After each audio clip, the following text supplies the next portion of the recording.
আসসালামু আলাইকুম গাইজ, আশা করি সবাই ভালো আছেন। আলহামদুলিল্লাহ আমি ভালো আছি। আপনারা দেখছেন টেক এক্সপিরিয়েন্স ইউটিউব চ্যানেল। আমরা আমাদের এই চ্যানেলে গ্রাফিক্স ডিজাইন নিয়ে বিভিন্ন ধরনের ভিডিও আপলোড করে থাকি। তো আজকে আমরা পিএস ফটোশপে কীভাবে আপনি সহজেই ব্যাকগ্রাউন্ড রিমুভ করবেন সেটা আমি আপনাদেরকে দেখাবো। তো বেশি কথা না বলে আমরা আমাদের মূল আলোচনায় চলে যাই। তার আগে বলে রাখি, যদি আমাদের চ্যানেলের নতুন দর্শক হয়ে থাকেন তাহলে অবশ্যই আমাদের চ্যানেলটি সাবস্ক্রাইব করে রাখবেন এবং এরকম ভিডিও পেতে অবশ্যই সাবস্ক্রাইব করবেন এবং ভিডিওটা ভালো লাগলে অবশ্যই একটা লাইক দিবেন। তো গাইস, আমরা আমাদের মূল আলোচনায় চলে যাই।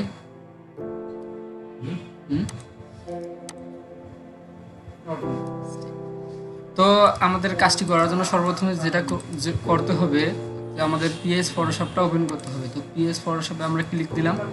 তো এখানে 8-10 সেকেন্ড সময় লাগবে ওপেন হতে।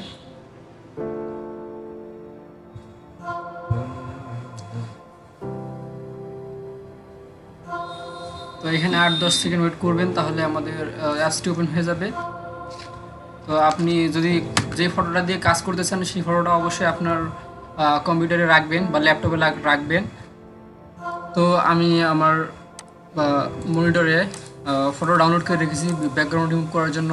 তো আমি এই ফটোটা দিয়ে কাজ করব। তো এই ফটোটা আমি এখানে চেপে ধরে ড্র্যাগ করে মাউস এখানে ছেড়ে দিলাম। তো আমার ফটোটা ওপেন হয়ে গেছে। এখন আমাকে ব্যাকগ্রাউন্ড রিমুভ করার জন্য সর্বপ্রথম যে কাজটি করতে হবে, যে পেন টুল টানতে হবে। তো পেন টুল টানার জন্য আমাদেরকে পেন টুল সিলেক্ট করতে হবে। আমরা এখানে পেন টুল সিলেক্ট করলাম। তো পেন টুল সিলেক্ট করার পর আমাদেরকে পেন টুল টানতে হবে। তো পেন টুল টানার জন্য আমাদেরকে ফটোটা জুম করতে হবে। জুম করার পর পেন টুল টানা শুরু করলাম।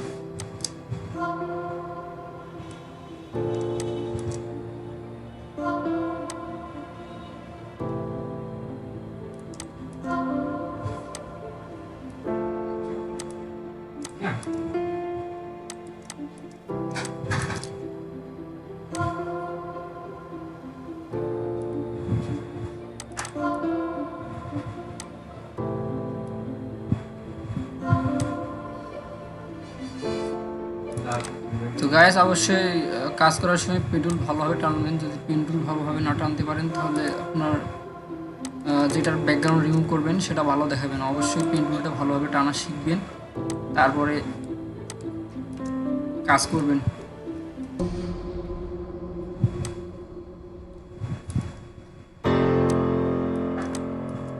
যেভাবে আমি পেন টুল টানতেছি সেভাবে অবশ্যই আপনারা নিখুঁতভাবে পেন টুল টানবেন। আপনি ফটোশপে যে কোনো কাজ করতে গেলে আপনাকে এই পেন টুলটা লাগবে। আপনি কী কাজ করেন না কেন, যেই কাজ করেন আপনাকে এই পেন টুলটা লাগবে। আপনি যদি পেন টুল ভালোভাবে না টানতে পারেন তাহলে আপনার কোনো কাজে আপনি ভালোভাবে করতে পারবেন না। আর তারপর আবার দেখবেন যে কোনো জায়গায় বাকি পড়তেছে নাকি, মানে বাদ পড়তেছে নাকি, যে পেন টুল টানা কোনো ছোটো জায়গায় বাদ পড়তেছে নাকি, সেটা যদি আপনি ধরতে না পারেন তাহলে দেখবেন যে পরে ব্যাকগ্রাউন্ড রিমুভ করার পর দেখবেন যে এইখানে বাদ পড়ছে, তাহলে সেটা মিসই দেখাবে। তো অবশ্যই সেটা মনে রাখবেন যে কোনো জায়গায় যেন বাদ না পড়ে। তো আমার পেন টুল টানা শেষ হয়ে গিয়েছে। তো এখন আমাদেরকে সর্বপ্রথম যেই কাজটি করতে হবে, মেক সিলেকশন করতে হবে। তো মেক সিলেকশন করার জন্য আমাদেরকে শর্টকাট ইউজ করব। শর্টকাট ইউজ করার জন্য আমাদেরকে কন্ট্রোল চেপে ধরে ইন্টারে ক্লিক দিতে হবে। তো দেখেন আমাদের মেক সিলেকশন হয়ে গিয়েছে।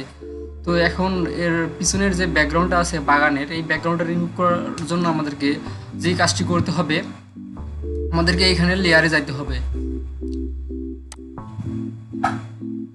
তো এইখানে লেয়ার নাই, তো এটা লেয়ার নিয়ে আসার জন্য আমাদেরকে উইন্ডোজে যাইতে হবে। তো উইন্ডোজে যাওয়ার পর লেয়ার্স এখানে ক্লিক দিব। এখানে ক্লিক দিলে লেয়ার চলে আসছে। তো এখানে দেখেন লেয়ার, আমাদের এটা লেয়ার।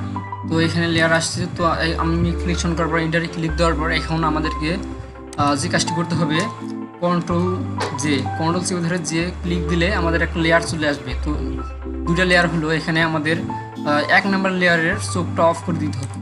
তো দেখেন আমি চোখটা অফ করে দিয়েছি। দেখেন আমাদের ব্যাকগ্রাউন্ডটা রিমুভ হয়ে গিয়েছে। তো এখন আমাদের এই ব্যাকগ্রাউন্ডে আলাদা কালার দেওয়ার জন্য কী কাজ করতে হবে, আমরা আরেকটা লেয়ার নিব। তো আরেকটা লেয়ার নেওয়ার পর 2 নাম্বার, এখানে 2টা লেয়ার আছে। তো নিচের লেয়ারটা আমরা ক্লিক দিব। ক্লিক দেওয়ার পর এখানে ক্লিক দিব। দেওয়ার পর এখানে দেখবেন সলিড কালার। তো এখানে সলিড কালারে ক্লিক দেওয়ার পর দেখবেন যে অটোমেটিক আপনার ব্যাকগ্রাউন্ডে কালার চলে আসছে। তো এখন আমাদের ব্যাকগ্রাউন্ডে কালার আসছে। তো আমরা এখানে বিভিন্ন ধরনের কালার ইউজ করতে পারি। তো এখন এখানে দেখেন আমি ইচ্ছা মতো এখানে কালার দিতে পারি। তো আমি এখানে গ্রিন কালারটাই রাখলাম, এখানে গ্রিন কালার রাখলাম। তো দেখলেন তো কীভাবে আমরা সহজে একটা ফটোর ব্যাকগ্রাউন্ড রিমুভ করলাম। তো এখন এটা সেভ করার জন্য আমাদেরকে ফাইলসে ক্লিক করতে হবে। ফাইলসে ক্লিক করার পর কন্ট্রোল এ এখানে ক্লিক দিলাম, তারপর এখানে আপনার সেভ অন কম্পিউটার এখানে ক্লিক দিলাম। তো এখানে ক্লিক দেওয়ার পর আপনি কোন ফাইলসে সেভ করবেন সেটা দেওয়ার জন্য আপনাকে আপনার ফাইলটা সিলেক্ট করতে হবে। তো আমি এখানে ডেস্কটপ সিলেক্ট করলাম, এখানে সেভ দিলাম।